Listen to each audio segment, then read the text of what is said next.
Welcome everyone, आप देख रहे हो मन्नत official YouTube channel. Class number 14 आज आपको कराएंगे। फंडामेंटल रूल और सप्लीमेंट्री रूल की क्लास होने वाली है, क्लास नंबर 14। तो क्लास नंबर 13 में आपको बताया था फंडामेंटल रूल और सप्लीमेंट्री रूल की क्लास देखने से पहले डिस्क्रिप्शन में आपको लिंक दिया था दो क्लासेस का, जो हमारे एमसीआरई 2024 के टाइम की क्लासेस हैं।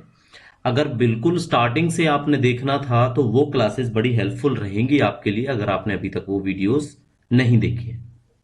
हालांकि क्लास 14 में जितने भी हमारे प्लस मेंबर्स हैं उनकी तरफ से भी क्वेश्चंस आए हैं, ईमेल्स आई हैं कि बेसिकली एक नए तरीके से या स्टार्टिंग से फंडामेंटल रूल को बताया जाए। तो इसमें वो फंडामेंटल रूल हम डिस्कस करेंगे जो हमने कल की क्लास में डिस्कस नहीं किए। जो हम ऑलरेडी कर चुके हैं वो इसके अंदर डिस्कस नहीं करने वाले हैं। क्लासेस हेल्पफुल रहेंगी आपके लिए अगर आप प्रिपरेशन कर रहे हो सीसीएस रूल्स, फंडामेंटल रूल और सप्लीमेंट्री रूल्स की, जो बेसिकली एक पार्ट प्ले करता है पोस्ट स्पेसिफिक सिलेबस। ये कौन सा सिलेबस होता है? आपका पोस्ट स्पेसिफिक सिलेबस होता है। डेफिनेटली काम आता है डिपार्टमेंटल एग्जामिनेशंस में और ऐसे एग्जामिनेशंस में लाइक एमसीआरई, नीटा चंडीगढ़, पीजीआई चंडीगढ़, जहां पर आपके सीसीएस रूल्स एक वास्ट रोल है जो प्ले करते हैं। तो क्लास को स्टार्ट करते हैं। क्लास के नोट्स हमारे प्लस मेंबर्स के लिए अवेलेबल होंगे। कैसे ज्वाइन करना है? मेल कर सकते हैं हमें या हमारे टेलीग्राम चैनल पर जाकर चेकआउट कर सकते हैं। तो क्लासेस आपको पता है हर एक एग्जाम के लिए हेल्पफुल रहती हैं और ये टेलीग्राम चैनल पर हमारी पीडीएफ्स हैं जो अवेलेबल हो जाएंगी। तो देखिए, फंडामेंटल रूल और सप्लीमेंट्री रूल में फंडामेंटल रूल नंबर 1 आपको पता ही है। 1 क्या है? फंडामेंटल रूल नंबर 1 में क्या बताया जाता है? फंडामेंटल रूल नंबर 1 के अंदर आपको बताया जाता है कि कब से ये लागू हुए। ठीक है, कब से लागू हुई? तो कब से लागू हुई? 1 जनवरी 1922 से। ये मॉक क्वेश्चंस में भी हमने पूछा हुआ है जो आपको प्रोवाइड कराए हैं प्लस मेंबर्स के लिए। तो कल जब आपने क्लास देखी होगी तो हमने आपको इतना ही क्लू दिया था कि 1922 में आए थे, एग्जैक्ट डेट आपको नहीं बताई थी। ठीक है, तो क्लियर हो गया आपका। इसके बाद एक आ जाता है फंडामेंटल रूल नंबर 2। ये क्या कहता है? ये आपका ये कहता है कि फंडामेंटल रूल्स लागू किस पर होते हैं। तो किस पर लागू होते हैं? किस पर लागू होते हैं? जो ऑर्डर्स निकाले जाते हैं बाय द प्रेसिडेंट, चाहे जनरल ऑर्डर हो या स्पेशल ऑर्डर हो, या तो वो बताएं कि किस पर एप्लीकेबल होगा। वैसे बेसिकली देखा जाता है तो सिविल एस्टिमेट्स, सिविलियंस पर बेसिकली ये लागू होते हैं, सारे के सारे गवर्नमेंट सर्वेंट्स। ठीक है, सारे के सारे गवर्नमेंट सर्वेंट्स पर ये लागू होते हैं। क्लियर हो गया आपको? तो ये है, यहां पे लिख देते हैं हम, गवर्नमेंट सर्वेंट्स हुज पे, जिनकी जो सैलरी है वो सिविल एस्टिमेट से डेबिटेबल है, डेबिटेबल फ्रॉम सिविल एस्टिमेट्स। ठीक है बच्चों। अच्छा, क्लास के एंड में हम आपको दिखाएंगे कि किस तरह के नोट्स हैं जो प्रोवाइड किए जाते हैं मन्नत ऑफिशियल यूट्यूब चैनल के द्वारा, वो आपको बताया जाएगा। फंडामेंटल रूल नंबर 3 में क्या है? फंडामेंटल रूल नंबर 3 के अंदर ये है आपका कि ये किस पर लागू नहीं होते। लागू नहीं होते। किस पर लागू नहीं होते? तो ये लागू नहीं होते जो आर्मी या मरीन रेगुलेशन पर कंडीशंस जिसकी गवर्न करती है। किस पर? यहां पे लिख देते हैं हम, आर्मी या मरीन रेगुलेशंस। मरीन क्या होता है? सबमरीन, मरीन वर्ड सुना होगा आपने, ये नेवी से संबंधित बात हुई। मरीन होता है रिलेटेड टू वाटर या शी। ठीक है, तो इन पर ये लागू नहीं होते, ऐसा बोला गया है फंडामेंटल रूल नंबर 3 के अंदर। अब आ जाती है बारी फंडामेंटल रूल नंबर 5 की। देखो, पहली बात तो ये हम आपको इंपोर्टेंट करवाएंगे। दूसरा ये है कि किस 5 भी नहीं कराएंगे, 5A कराएंगे, कि कुछ बच्चों को लगेगा अब 3 नहीं कराया सर ने, 4 नहीं कराया। सॉरी, 3 तो हम बता ही देंगे। बेसिकली पहले चलो 3 डिस्कस कर लेते हैं। यहाँ पे लिख देते हैं फंडामेंटल रूल नंबर 3। तो 4 हम डिस्कस नहीं करेंगे ना 5 डिस्कस करेंगे। क्यों? क्योंकि देखो, या तो ये डिलीट हो चुके हैं या हटा लिए गए हैं या आपके काम के नहीं है। इससे ज्यादा आपको इसके अंदर जाने की जरूरत नहीं पड़ेगी। ठीक है, तो जो जो आपको करवाते हैं वो कराओ, वही आपके पेपर्स में काम आएंगे। क्लियर हो गया? अच्छा, अभी आपको शायद 3 बताया था हमने लास्ट में, सॉरी 3 हम क्लियर कर चुके हैं। अब 5A डिस्कस करते हैं। तो देखिए 5A के अंदर क्या आता है। तो 5A के अंदर आपका आता है कोई भी मिनिस्ट्री हो या डिपार्टमेंट हो, कोई भी मिनिस्ट्री हो या डिपार्टमेंट हो जिसमें किसी भी तरह का काम, कोई हार्डशिप नहीं है किसी पर्सन के लिए कि हार्ड एंड फास्ट है, तो ऐसा है नहीं। ये 5A के अंदर की बात कही गई है। ठीक है, तो वो रीजंस बता सकता है, रिटर्न में दे सकता है ना, कि कुछ ऐसी चीजें बता सकता है जिसकी वजह से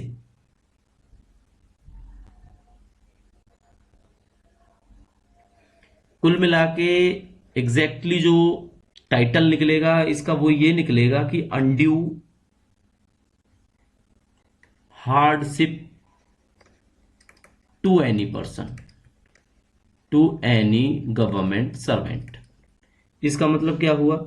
इसका मतलब ये हुआ कि ये जितने भी ऑर्डर्स हैं वो आपके लिए कोई अनड्यू हार्डशिप प्रोवाइड नहीं करते हैं, कोई ऐसी परेशानी प्रोवाइड नहीं करते हैं। ये चाहते हैं कि एम्प्लॉई है जो रिलैक्स फील करे। फंडामेंटल, क्योंकि मौलिक अधिकार होते हैं ये, तो मौलिक अधिकार होते हैं तो आपको मौलिक स्वतंत्रता देंगे ये, ताकि आपको अनड्यू हार्डशिप ना हो किसी भी गवर्नमेंट सर्वेंट को। तो ये 5A के अंदर बोला जाता है। ठीक है, किसके अंदर बोला जाता है? 5A के अंदर।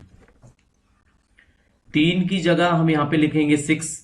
तो फंडामेंटल 6 में क्या है? 6 में आपका सिंपल सा है कि जो CG, अब देखो जब हम GS लिखते हैं तो GS का मतलब है गवर्नमेंट सर्वेंट और CG का मतलब होता है सेंट्रल गवर्नमेंट। ठीक है, क्या होता है? Central government. तो सेंट्रल गवर्नमेंट किसी ऑर्डर के द्वारा डेलीगेट कर सकती है अपने ऑफिसर्स को, delegate to its officers. Delegate क्या होता है? डेलीगेट होता है उनको कुछ जिम्मेदारियां दी जाती हैं ऑफिसर्स को, उसमें कुछ कंडीशनें भी होती हैं कि कौन सी पावर आप यूज कर सकते हो, कौन सी पावर कैसे यूज कर सकते हो। तो कुल मिला के ये हुआ डेलीगेशन ऑफ पावर की अगर बात करते हैं कि भाई सेंट्रल गवर्नमेंट किसी को भी डेलीगेट कर सकती है अपने ऑफिसर को, तो वह है फंडामेंटल रूल नंबर 6 के अंदर। ठीक है, तो 6 आपको बता दिया। 7 में क्या है? बहुत जल्दी कवर करेंगे हम, ये टाइम आपका वेस्ट नहीं होने देंगे। ठीक है, अब 6 में हमने बोला, फंडामेंटल 6 में हमने क्या बोला? फंडामेंटल रूल 6 में हमने बोला delegation of powers to its officers, ये बात बताई थी हमने आपको। लेकिन ये जो फंडामेंटल रूल नंबर 7 है ये क्या बोलता है कि कोई भी जो डेलीगेशन है, कोई भी जो पावर है, वो आपकी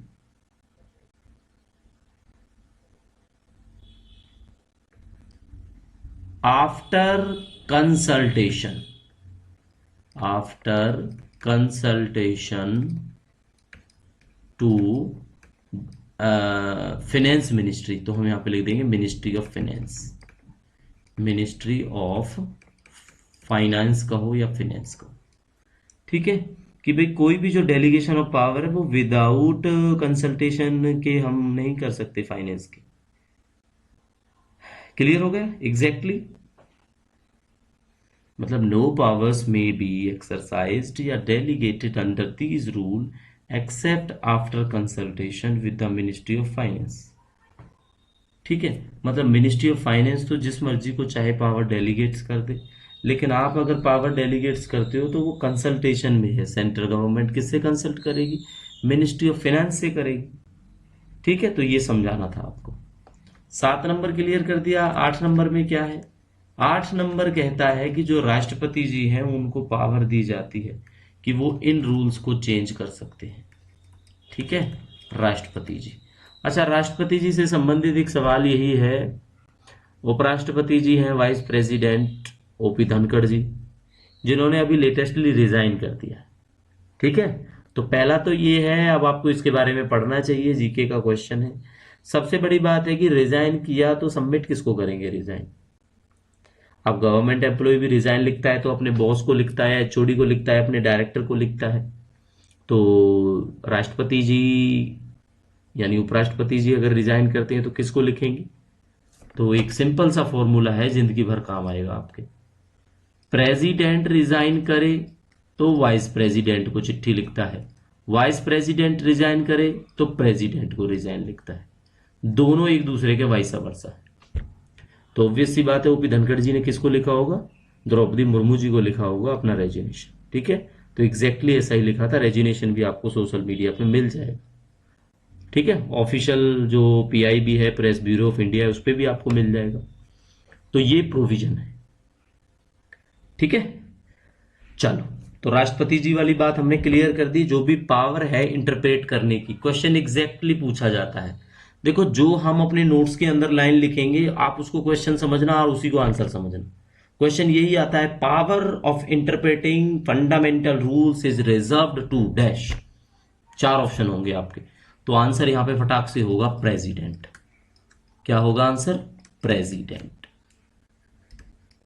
ठीक है, राष्ट्रपति जी हैं जो इनको मौलिक अधिकारों को चेंज कर सकते हैं, यही बात है। चलो, अब आ जाती है फंडामेंटल रूल नंबर 9 की बात। 9 में क्या है भाई? 9 में कुछ बेसिक सी बात बताई गई है।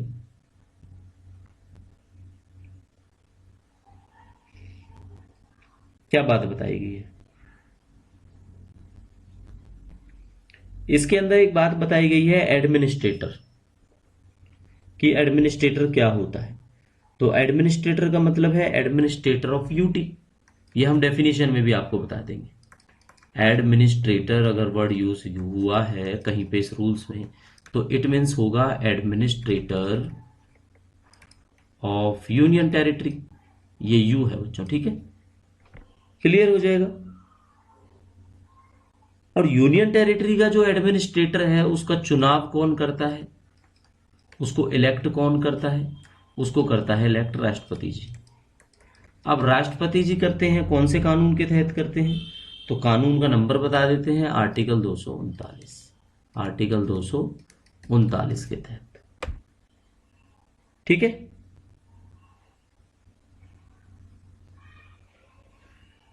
इसी एडमिनिस्ट्रेटर के अंदर एक चीज और इंक्लूड होती है, इंक्लूड शामिल है। जो कौन सी चीज शामिल है?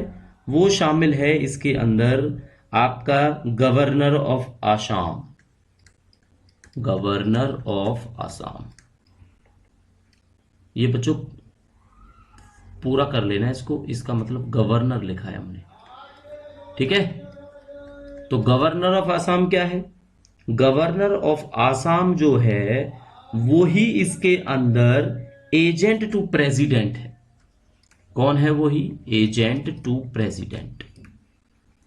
जो गवर्नर ऑफ आसाम है वो एजेंट टू प्रेसिडेंट है, क्योंकि वो नॉर्थ ईस्ट फ्रंटियर एजेंसी निफा, ठीक है, नॉर्थ ईस्ट फ्रंटियर एजेंसी का के रिस्पेक्ट में होता है, नॉर्थ ईस्ट को रिप्रेजेंट करने के लिए एजेंट टू प्रेसिडेंट। तो अभी हमने जो आपको एडमिनिस्ट्रेटर की बात बताई वो फंडामेंटल रूल नंबर 9 के अंदर बताई, लेकिन 9 के अंदर एडमिनिस्ट्रेटर आता किस में है? 9 के अंदर 1A के अंदर आता है। तो कहीं पे जब क्वेश्चन लिखा मिलेगा तो क्वेश्चन में ऑप्शन ये मिलेगा, फंडामेंटल रूल 9 ऑफ 1A। तो ऐसे ही फंडामेंटल रूल 9 का 1B भी होता है। और 1B में क्या आता है? 1B में आता है आपका अलॉटमेंट ऑफ हाउस।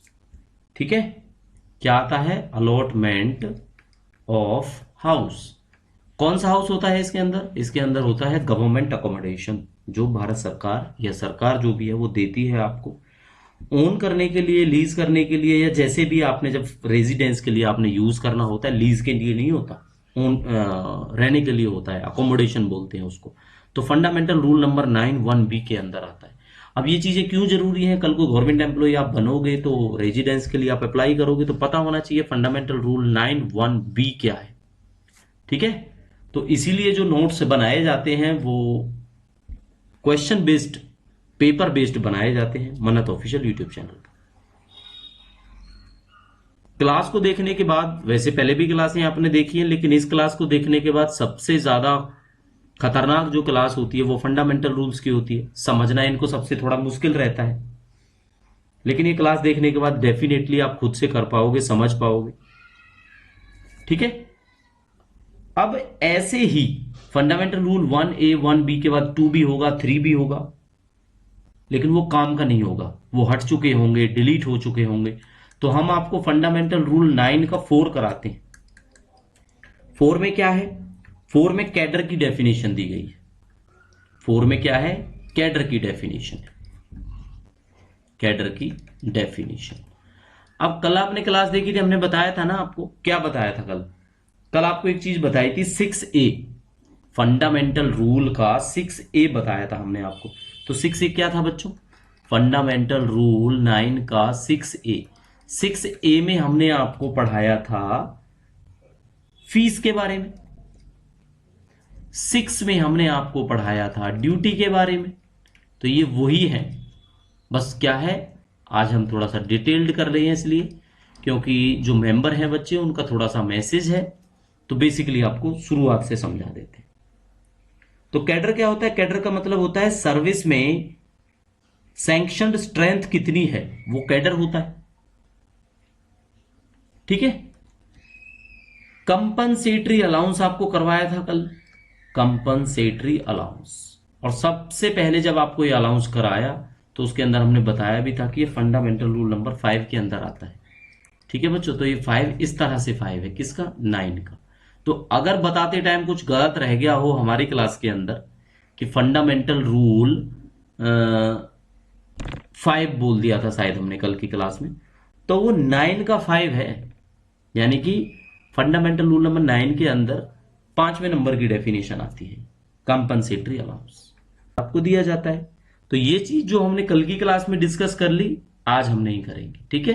तो टाइम सेविंग होती है इन चीजों से, और साथ के साथ आगे भी सिलेबस बहुत ज्यादा है जिसको कवर करना है। क्लियर हो गया? चलो, तो इसके बाद ही आपका आ जाता है फंडामेंटल रूल नंबर 9 के अंदर 6 में ड्यूटी। ड्यूटी भी कल हम आपको बता चुके हैं कि ड्यूटी में क्या इंक्लूड होता है और क्या इंक्लूड नहीं होता। ठीक है। क्या इंक्लूड होता है, क्या इंक्लूड नहीं होता, तो आपको ड्यूटी के बारे में पता लग जाएगा। कल की क्लास में आप चेक कर लेना इसका मतलब क्या होता है। ठीक है। 6A में हमने आपको फीस के बारे में जो बताना था वो भी बता दिया, आप उसमें भी देख लेना फीस के बारे में।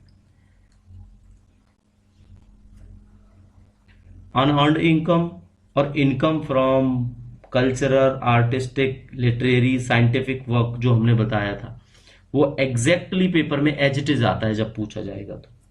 ठीक है। तो फॉरेन सर्विस का जिक्र बच्चों है फंडामेंटल रूल नंबर के 7 डेफिनेशन में। फॉरेन सर्विस, तो फॉरेन सर्विस हमने लास्ट जब क्लास करी थी आपको इसी का मतलब समझाया था कि फॉरेन सर्विस भी क्या होता है, एक तरह का, क्या पॉइंट बताया था हमने आपको? जो फॉरेन सर्विस है वो भी एक तरह का डेपुटेशन होता है, ऐसा कुछ बताया था? या डेपुटेशन को फॉरेन सर्विस बताया था? नहीं, फॉरेन सर्विस भी एक तरह का डेपुटेशन है, ये वाली बात आपको बताई थी। ठीक है। चलो, 7 के बाद 8 आपके काम का नहीं है या है ही नहीं, आपको कोई मतलब नहीं रखना उससे। फंडामेंटल रूल नंबर 9 ऐसे याद रखना है, और ये आपका पैसे से संबंधित है, आपके काम का है, जिसको बोलते हैं हम ऑनोरेरियम। ऑनोरेरियम ये क्या होता है? सपोज करो आप जॉब करते हो एम्स नई दिल्ली के अंदर, आपकी एग्जामिनेशन में ड्यूटी लग जाती है एम्स नई दिल्ली, जो डायरेक्ट रिक्रूटमेंट अभी करा रही है, कॉमन रिक्रूटमेंट एग्जामिनेशन। आपको जो पैसा मिलेगा उसको ऑनोरेरियम बोलेंगे। तो अब डेफिनेशन समझना, ये रिकरिंग भी हो सकता है, नॉन रिकरिंग भी हो सकता है, जो गवर्नमेंट ऑफ इंडिया के द्वारा आपको दी जाती है, कंसोलिडेटेड फंड ऑफ इंडिया से या स्टेट से या यूटी से। ठीक है। ये एक रिम्यूनरेशन है, स्पेशल वर्क। ये क्या है? रिम्यूनरेशन, यानी एक भत्ता है आपके लिए, रिम्यूनरेशन ऑफ स्पेशल वर्क। तो स्पेशल वर्क या स्पेशल ड्यूटी जो है उसके लिए आपको दिया जाता है। कब कब दिया जाता है? ओकेजनली दिया जाता है, इंटरमीडिएटली दिया जाता है। ये डेली का काम नहीं होता, डेली एग्जाम नहीं होते, डेली एमसीआर ही नहीं होता, ठीक है, डेली आपके एमडीएमएस के एग्जामिनेशन नहीं होते एम्स के अंदर, या डेली इलेक्शन नहीं होते जो ऑनरेरियम, अगर कुछ चीजें ऐसी हैं जो आपको पे की जाती है। तो ऑनरेरियम को मतलब आपको समझ गया, इंटरमीडिएट या जो भी है। अब एक चीज आती है जिसका आपको सबको इंतजार है, फंडामेंटल रूल नंबर 9 के 10 में आती है, जो जिसको बोलते हैं जी ज्वाइनिंग। अब ये वो बच्चे हैं जो 2024 वाले हैं लेकिन ज्वाइनिंग नहीं हुई इनकी अभी, तो इनको ज्वाइनिंग के बारे में पूछना है। तो ज्वाइनिंग का टाइम इसके अंदर डेफिनेशन है। तो ज्वाइनिंग टाइम क्या होता है, मतलब time allowed to a government servant to join his her new post या असाइनमेंट है, जिसकी वजह से क्या करेगा, वो अपने स्टेशन तक पहुंचने के लिए ट्रेवल करता है, उसको ज्वाइनिंग टाइम बोलते हैं। तो ये तो हो गया न्यू ज्वाइनिंग टाइम। एक ये होता है आप गवर्नमेंट सर्वेंट हो, डबलयू हो आप, अब आपकी पोस्टिंग हो जाती है न्यू दिल्ली से बेंगलोर, ठीक है, न्यू दिल्ली से बेंगलोर हो गया। अब आपको जो टाइम दिया जाएगा ना ज्वाइन करने का, उसको बोलेंगे ज्वाइनिंग टाइम। या आपको समझो अंडमान निकोबार भेजा जाए पोस्टिंग के लिए, तो ऑब्वियसली वहां पे टाइम लगेगा, 2 दिन लगे, 3 दिन लगे, तो ये एक्स्ट्रा टाइम है जो आपको दिया जाता है, जो ड्यूटी काउंट होता है वैसे ही। जब आपकी ट्रांसफर हुई है तो ये ड्यूटी काउंट होगा, पैसा भी मिलेगा आपको इसका, तो ये ज्वाइनिंग टाइम बोला जाता है। अब ज्वाइनिंग आपकी हो गई है तो सैलरी का भी जिक्र फंडामेंटल रूल नंबर 9 में इसके बाद ही आता होगा, तो सैलरी का जिक्र होगा 12 नंबर में, जिसको बोलेंगे लीव सैलरी। क्या बोलेंगे इसको, लीव सैलरी। क्लियर हो गया, लीव सैलरी बोलेंगे। तो लीव सैलरी का मतलब हो गया, क्या हो गया लीव सैलरी का मतलब, monthly amount paid by the government servant जब वो लीव पर होता है। लीव सैलरी ऑन लीव, पैसा जो मिलता है वो लीव सैलरी है, ठीक है। जैसे अर्नड लीव है, इनमें लीव सैलरी मिलती है नहीं मिलती है, मिलती है, इसीलिए इनको अर्नड लीव बोला जाता है। या ये वो लीव्स हैं जिसके ड्यूरेशन में आपको लीव सैलरी मिलती है। आप कैजुअल लीव पर होते हो, जितने भी कैजुअल लीव अलाउड हैं आपको, 8 कैजुअल लीव्स होती है, 2 रेस्ट्रिक्टेड हॉलीडेज होती हैं, तो 10 मान सकते हो आप इन्हें। तो ये जो 8 CL हैं, इस ड्यूरेशन में आपको लीव सैलरी मिलेगी, इसीलिए इसको लीव सैलरी बोलते हैं, ठीक है। अब आ जाता है 13 नंबर की डेफिनेशन, जिसको हम बाद में भी आपको समझाएंगे, कहीं और भी समझाएंगे। इसका मतलब होता है लियन, या लीन बोलते हैं कुछ लोग इसको, लीन भी कहते हैं या लियन भी कहते हैं, LIEN। ये क्या होता है, ये होता है आपका, आई थिंक हिंदी में इसको बोलते हैं ग्रहणाधिकार। ग्रहणाधिकार क्या होता है, ग्रहणाधिकार, ये ग के पैर में रह है, ठीक है। ग्रहणाधिकार एक वो है, जो भी गवर्नमेंट सर्वेंट, ये मिलता उसी को है जो रेगुलर पोस्ट होल्ड करता है, प्रोबेशन वाले को नहीं मिलता। रेगुलर पोस्ट जो होल्ड करता है वो, सपोज करो दूसरी जगह सिलेक्शन हो जाता है तो वो चले जाता है, तो वो क्या करेगा, लियन होल्ड करेगा, ग्रहण अधिकार रखेगा अपनी सब्सटेंटिव पोस्ट पर, यानी कि रेगुलर पोस्ट पर। तो 1 साल 2 साल जितना भी ऑर्डर में मेंशन होगा, उतने टाइम तक वो वापस आके अपनी पोस्ट को कभी भी ज्वाइन कर सकते हैं, उनका पूरा अधिकार रहता है इसके अंदर, ठीक है। बट ये क्लियर है, जब वो प्रोबेशन पे है तो उसको लियन नहीं मिलेगा, ये लाइन साफ साफ लिखी हुई है, ठीक है। तो टाइटल जो है लियन का होल्ड करने के लिए कंडीशन एक ही है कि आप रेगुलर एम्प्लॉयज होने चाहिए, रेगुलर बेसिस पर, ठीक है जी। चलो, तो फंडामेंटल रूल नंबर, आज हम डेफिनेशन खत्म कर देंगे, और डेफिनेशन से हमेशा पेपर आता है, हमेशा, ठीक है। 14 में आ जाता है आपका लोकल फंड। देखो लोकल फंड क्या होता है, लोकल फंड जो लोकल बॉडीज हैं वो एडमिनिस्टर करती है। जैसे कि आपको बजट सैंक्शन करना है, कुछ पार्टिकुलर पोस्टें भरने के लिए उनको पोस्टों को क्रिएट करना है, तो इसको लोकल फंड बोला जाता है, ठीक है। तो लोकल फंड ये एक्चुअल में है क्या, ये रेवेन्यू ही है, रेवेन्यू। या तो राष्ट्रपति जी को स्पेशल ऑर्डर निकाल के बताएं कि रेवेन्यू किसी भी चीज के लिए हम जो कर रहे हैं वो लोकल फंड होगा, या फिर लोकल फंड जो होगा वो आपका बजट सैंक्शनिंग में यूज किया जाएगा, क्रिएशन ऑफ स्पेशल पोस्ट में यूज किया जाएगा, क्रिएशन ऑफ स्पेशल पोस्ट्स, इन पोस्टों को क्रिएट करने के लिए किया जाएगा, तो वो आएगा आपका लोकल फंड। ठीक है, अब आ जाते हैं 16 पर, फंडामेंटल रूल नंबर 9 का 16। इसमें क्या है जी, इसमें है आपका मिलिट्री कमीशन्ड ऑफिसर की डेफिनेशन। आप military commissioned officer, military commissioned officer का मतलब क्या होगा भाई, कोई commissioned officer other than departmental commissioned officer या commissioned officer of Indian medical department, इनको छोड़कर कोई अगर कमीशन्ड ऑफिसर है तो वो मिलिट्री कमीशन्ड ऑफिसर है, सिविलियन नहीं होना चाहिए वो। ठीक है, अब इससे एक चीज भी क्लियर हो जाती है, अगर कोई पूछे मिलिट्री ऑफिसर का क्या मतलब है, तो इसका मतलब एग्जैक्टली वही है जैसा मिलिट्री कमीशन्ड ऑफिसर के अंदर।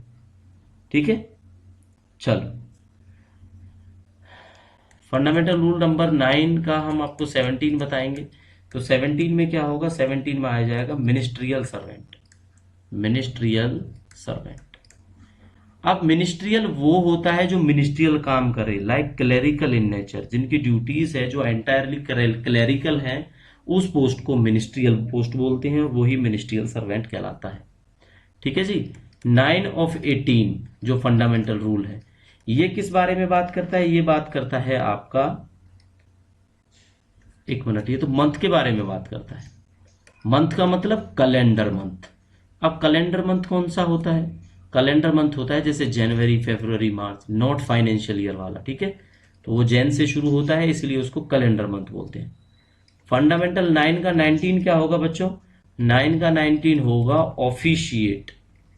ऑफिशिएट का क्या मतलब है, ऑफिशिएट का मतलब यही है जब आप किसी और की पोस्ट पर काम करो।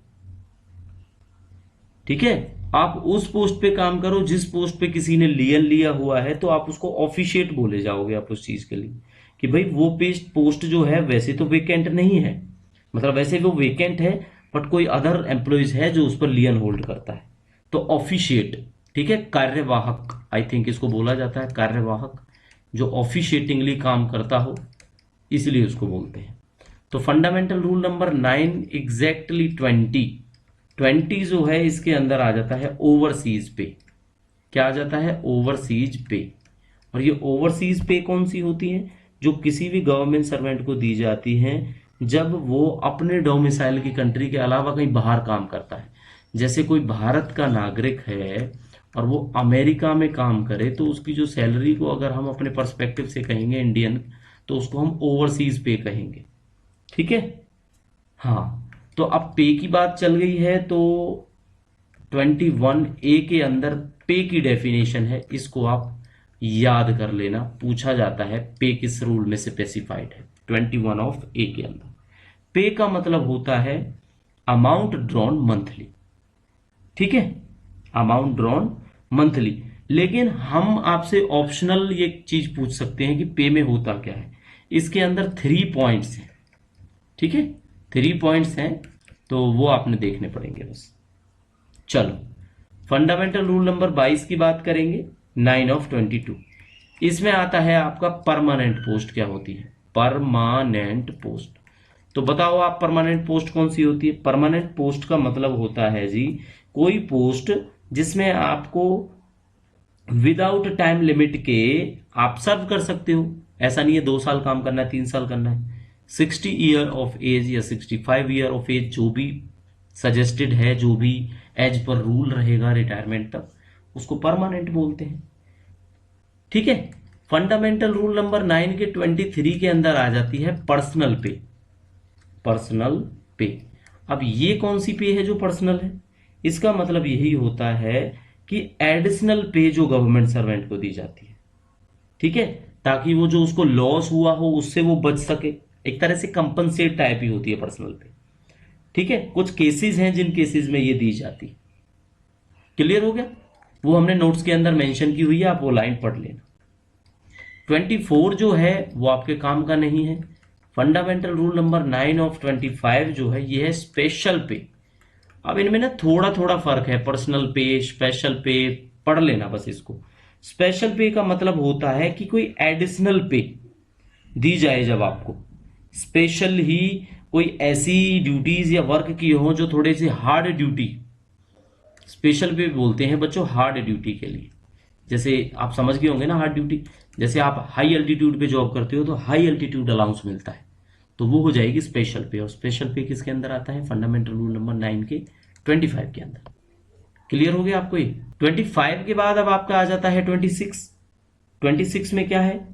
कोई काम का नहीं है आपका। फिर आ जाएगा आपका 27, सबसिस्टेंस ग्रांट।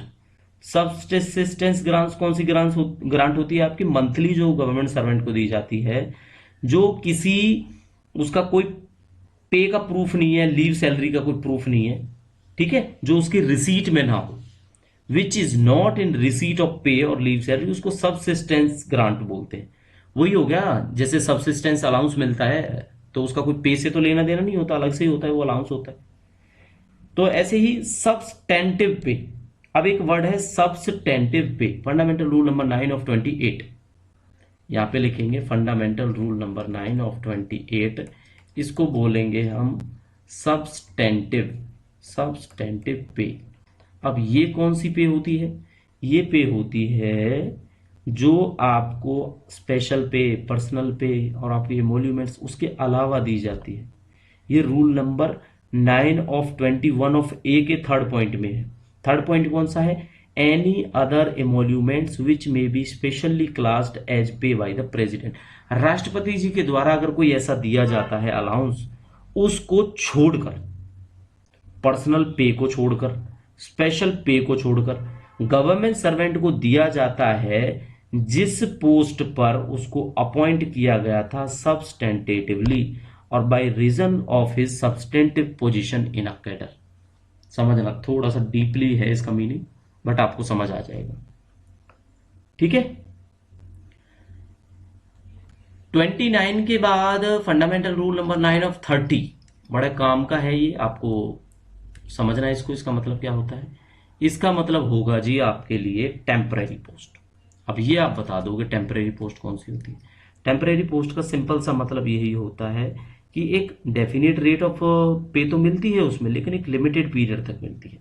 और टेन्योर पोस्ट का मतलब ये एक तो हो गया ये टेम्परेरी पोस्ट, एक ऐसे ही आ जाएगी इसके अंदर टेन्योर पोस्ट।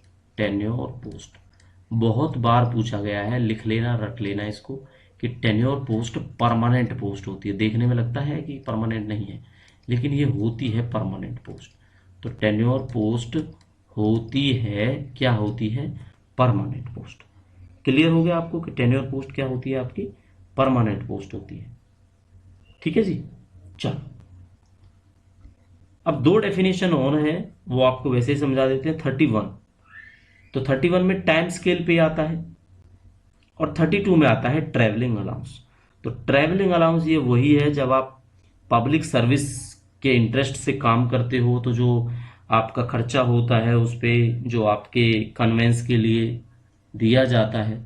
बेसिकली पहले तो हॉर्स के नाम पे भी दिया जाता था, है ना, टेंट के नाम पे भी दिया जाता था। तो ट्रैवलिंग अलाउंस जो भी आपके कन्वेंस के लिए दिया जाता है उसको टीए बोलते हैं। और टीए की एक टेबल है, वो हम आपको समझा देंगे कि ये कितनी सैलरी पे किस हिसाब से मिलता है, ठीक है, ट्रैवलिंग अलाउंस। तो फंडामेंटल रूल सप्लीमेंट्री रूल की ये क्लास थी। अब आपको दिखाते हैं इसके नोट्स जो हमने बनाए हुए हैं, जो प्लस मेंबरशिप टेलीग्राम चैनल पर अवेलेबल हो जाएंगे इस क्लास के बाद, ठीक है।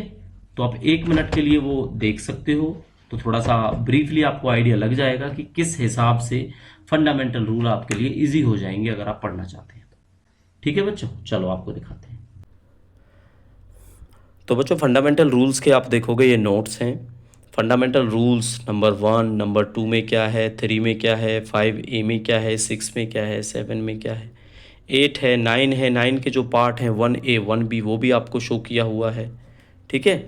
इसके बाद आप देखोगे कंपनसेटरी अलाउंस क्या है, ड्यूटी क्या है, ड्यूटी के बाद आप देखोगे ड्यूटी में क्या इंक्लूड होता है क्या नहीं होता है, फीस क्या होती है, फॉरेन सर्विस क्या है, earned income, income from literary, honorarium क्या है, ज्वाइनिंग टाइम, लीव सैलरी, लियन क्या है। लियन के अंदर के जो पॉइंट है वो हमने ब्लू कलर से मार्क किए हुए हैं। लोकल फंड में कौन कौन सी चीज़ें आती हैं, मिलिट्री कमीशन्ड ऑफिसर क्या है, मिलिट्री और ये मिनिस्ट्रियल सर्वेंट, मंथ, ऑफिशिएट, पे क्या होती है, परमानेंट पोस्ट, पर्सनल पे, स्पेशल पे, सब्सिस्टेंस ग्रांट, सब्सिडेंट पे, टेम्परेरी पोस्ट, टाइम स्केल पे और ट्रैवलिंग अलाउंस। तो इस तरह से ये नोटेड फॉर्म में आपको अवेलेबल हो जाती है। अगर आप टेलीग्राम चैनल पर आप अवेल करना चाहते हैं तो बेसिकली हमारा जो मेन टेलीग्राम चैनल है दैट इज़ मन्नत ऑफिशियल यूट्यूब चैनल, वहाँ पर विजिट करिए और किस तरह से आप ये नोट्स अवेल कर सकते हैं, ज्वाइन कर सकते हैं MCRE 2.0 की प्रिपरेशन को। इसी तरह के नोट्स भी हैं, बाकी आपको MCQ फॉर्म में क्वेश्चंस भी मिलेंगे। तो ये क्लास कितनी हेल्पफुल रहती है आप कमेंट करके ज़रूर बताना। नेक्स्ट क्लास में मिलेंगे, तब तक आप पढ़ते रहिए। Thank you, see you soon.